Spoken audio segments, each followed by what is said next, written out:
Shalom Israel. First and foremost, may we give all praises, all honor and glory to Yahweh B'Hashem El Shai, B'Hashem HaKadosh, the the apostles and elders of great millstone teaching us this truth. Peace and blessings, hopefully to Israel and Shalom. Yahweh is the name of the Hanifal ancient Hebrew. B'Hashem means the name. Yahweh Shai is the name of the unbegotten Son. Back in the lesson, and today we're going to go to these mask mandates, these restrictions that are being lifted. As you see, people are seeing these things and rejoicing and are happy. And having this false sense of hope that things are finally getting better, that things are finally going back to the way they once were, when in fact things are going to get worse.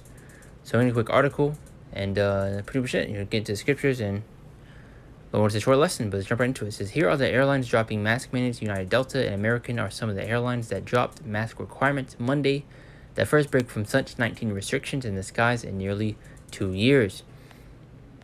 But it says major U.S. airlines, including Delta and United, tossed out mask requirements on Monday after a federal judge struck down the Biden administration transportation mask mandate, giving customers and staff the respite from the 19 restrictions in nearly 2 years. After U.S. Judge Catherine Kimball Mizell in Florida ruled the Centers of Disease Control and Prevention's travel mask mandate was unlawful, the White House said the CDC's public transportation mask order was no longer in effect. It said the Transportation Security Administration was not enforced the rule on public transportation or transport and transportation hubs while its ruling is reviewed. The CDC mask mandate was enacted in February 2021, most recently extended through May 3rd. However, airlines had their own requirements in place for almost 2 years. The rollback mask was met with an eruption of cheers and applauses. So you have people rejoicing, thinking that things are finally going back to normal. Things are finally getting better, when in fact, you are dead wrong. Things will only get worse. A lot of people are going to be deceived by this, man. And these devils are going to use this to their advantage. Give you this taste of so-called freedom, loosening the restrictions to make you feel like things are going back to where they once were. That you can finally go out and do what you want. Then they're going to pull the rug under you. And guess what? There's going to be a price to obtain that so-called freedom that you once had, that people are going to lust after, that they're going to fiend for. Just like how you had in the beginning of the lockdown in the year 2020. People were, bugging out. Find new experiences. Find new roads. It's like, I can't wait to go outside. I can't wait for things to get normal. This and that. But in fact, things continue to get worse. But you see, people have this false sense of hope. This false sense of reality that things are going to get better. But they are in fact going to get worse, which we'll get in that in scripture. But it says, it may be a sigh of relief that some airlines that have grappled with over 7,100 unruly passengers reports in the sky since January 2021. The vast majority related to the mask mandates according to Federal Aviation Administration data. Let's jump to the scriptures. Be a short lesson. 1 Thessalonians chapter 5, verse 3. And that's the first scripture that came to mind when I saw this. But it says, for when they shall see peace and safety, then sudden destruction cometh upon them, as travail upon a woman with child, and they shall not escape. Read one more time. It says, for when they shall see peace and safety, all these restrictions are being lifted. We don't have to wear the mask anymore. Things are finally getting better. And you see this also with many other cases. But it says, for when they shall see peace and safety, then sudden destruction cometh upon them, as travail upon a woman with child, and they shall not escape. As you saw people rejoicing, smiling, enjoying their time, looking for things to be or to get better when they are in fact not. You see destruction is going to come upon you, man. But look at Luke chapter 6 verse 25. It says, woe unto you that are full, for ye shall hunger. Woe unto you that laugh now, for ye shall mourn and weep. We don't have to wear masks anymore. Things are finally getting better. Just wait till they pull the rug on you, man. These people still are trusting in this devil, this beast system. Isaiah 30, and I believe the first and through third verse. Go and trust in the shadow of Egypt shall be your shame and your confusion. It might be the 31st chapter, or it's either one of those. But one more time, it says, woe unto you that are full, for ye shall hunger. Woe unto you that laugh now, for ye shall mourn and weep. We're in some very terrible and perilous times, man. And these people still continue to think, that things are going to get better, that the Lord's going to save this place, and make things better here, when ultimately the Lord's going to destroy this place. That's how Yahweh B'Hashem Shai is going to fix things. and for make things to, get better. But let's continue on. It's Matthew chapter 24, verse 8. All these are the beginning of sorrows. And look at the NLT. So, but all this is only the first of the birth pains, with more to come. These plagues, the pestilence, the destruction Yahweh Shemashai is about to bring out upon this earth. You have people killing each other for lack of food, the famine. People break each other's homes. I mean, these are times that are ahead, man. I see people are deceived by these restrictions being lifted. These mandates are not as tight as they used to be, when in fact they're going to be using this against you, man. The so-called sense of, freedom that you had, will be used against you. A lot of people are going to fiend for it, but guess what? There will be a price to pay to obtain it. Take the juice and take the MOTB. These are times that are ahead. But let's get Matthew 24, verse 21 through 22. It says, "For then shall be great tribulation, such as was not since the beginning of the world to this time, no, nor ever shall be." So showing you we're heading some times that have never seen before in history. Showing you how bad it's going to be. And I mean, when you look into history and all the things that we went through as a people, it's going to be worse, man. Verse 22, "And except those days should be shortened, there should no flesh be saved, but for the elect's sake those days shall be shortened." Yahweh is going to protect and deliver his elect in these end times. Coming to the times of Jacob's trouble. And when all hell will break loose, the Lord's going to protect and take care of his elect. Those that believe and remain faithful and that endure until the end. But let's continue on. Jeremiah 30:7. Add more onto it. "At last, for that day is great, so that none is like it." There you go. Some times that we have never seen before. Terrible and perilous times, man.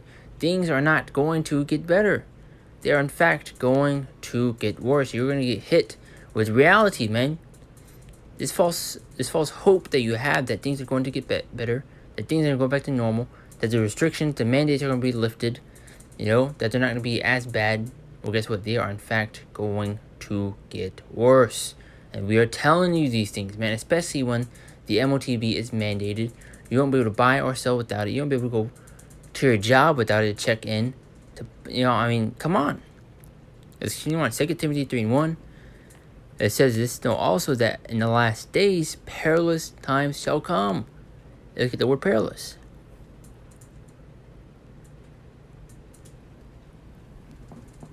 It says dangerous, fraught with danger, hazardous, risky, unsafe, treacherous. So dangerous and hazardous times, man. These are times that are ahead. You have people killing each other. People breaking each other's homes for lack of food. You have women getting ravished out here. People committing cannibalism. You have parents eating their own children. These are just how bad the times are going to be, man. If you're not under the hedge of Yahweh by Shemel Shai, under the protection of the Lord, you are through. No weapon, no gun can save you coming in times other than Yahweh by Hashem, Yahweh Shai. But these last few scriptures I got, and we'll close out. 2 Ezra 15:11 through 12. To go into how it's going to get worse in the plagues that the Lord's about to bring out upon this earth. It said, but I will bring them with a mighty hand, and they stretched their arm and smite Egypt with plagues as before. As you know, pursuant to Revelations, America is spiritually Sodom and Egypt. So this is what it's talking about. It says, but I will bring them with a mighty hand, and they stretch their arm and smite Egypt with plagues as before. Because you see, we got delivered out of ancient Egypt, the physical one. Now we are in this spiritual one. But it says, smite Egypt with plagues as before, and I will destroy all the land thereof. So Yahweh is going to send plagues, pestilence upon this earth, as you see all this death and destruction that you're seeing now. So imagine coming to times when all hell will break loose. As I said earlier, this false sense of hope that you have that things are going to go back to normal, you are dead wrong, which is the main point, is a lesson. People have, it's like if I sound like a broken record, but, people think that things are finally going back to normal, that things will finally get better. The restrictions and mandates that they have implemented are finally getting loosened and are not as bad, will be used against you. And they're going to pull the rug under you. And guess what? That, so-called freedom that you once had will be behind a gigantic paywall. And that paywall is going to be that juice and the the MOTB, And you have a lot of people jumping on board with that. People do anything to be able to go out in that wicked lifestyle that they used to live in, to go out and party, to have all sorts of fun. Why do you think the scripts are going to how we're as in days of Noah, man? People are not taking anything serious. Verse 12, Egypt shall mourn, and the foundation shall be smitten with the plague and punishment that the Most High shall bring upon it. Yahweh is not going to show mercy to this place, man. 2 Ezra 16:21, but it says, Behold, victuals shall be so good, cheap upon earth, that they shall think themselves to be in good case, and even then shall evils grow upon earth, sword, famine, and great confusion. So people continue to see these things, the restrictions being lifted, the mandates are not as bad. Certain places have decent, food prices, certain decent gas prices. I mean, look how bad it is, especially in certain places, man. Just, $8, $7, But these are the last two scripts I got, and we'll close out. But Ecclesiastes chapter 12, verse 10, because you have people that are continuing to trust in our enemy, to trust in this devil. Even after all the atrocities and wicked things that he has done, our people are still will turn a blind side and try to forgive this devil, man, when he will not be forgiven at all. But it says, never trust thine enemy, for like his iron rusts, so is his wickedness. Now he's loosening the restrictions, guys. We don't have to wear the mask anymore. Okay. Let's see about that. Psalm 55:21. But it says, the word of his mouth were smoother than butter, but war was in his heart. And you have people that are enticed by these words, man. That things are going to get better. That things are going back to normal. That the restrictions and mandates are being lifted. These devils are natural born liars, man. Back to Psalm 58, verse 3. And strange from the womb. But it says, his words were soft and oh, yet were they drawn swords. There is deeper intentions behind this devil's words, man, and his agenda. Chevrolet. That the Transportation Security Administration. And sorry for this video, I keep playing in the background, but as you see, the restrictions, the mandates are not as bad as they once were for traveling, at least. But ultimately, the devils will be using this against them. Because you have people like, finally, rejoicing. They're excited that things are finally going back to a little bit how they once were, But once they pull that rug and you trip and fall, you're gonna realize that reality set in and that things will get worse. Things will not get better until this place is destroyed and the people that are in it. But Lord, you're edified. Just a quick lesson through the Spirit. And it's like if I sound like a broken record and you'll mention certain things multiple times. But Lord, I still got the point across, and you were edified. I want to give all praises, all honor, and glory to Yahweh Bashim Mashai, Bashim Kakadash, the the apostles, and elders of great millstone, teaching us this truth, peace, and blessing to public Israel. And shalom. See you next one.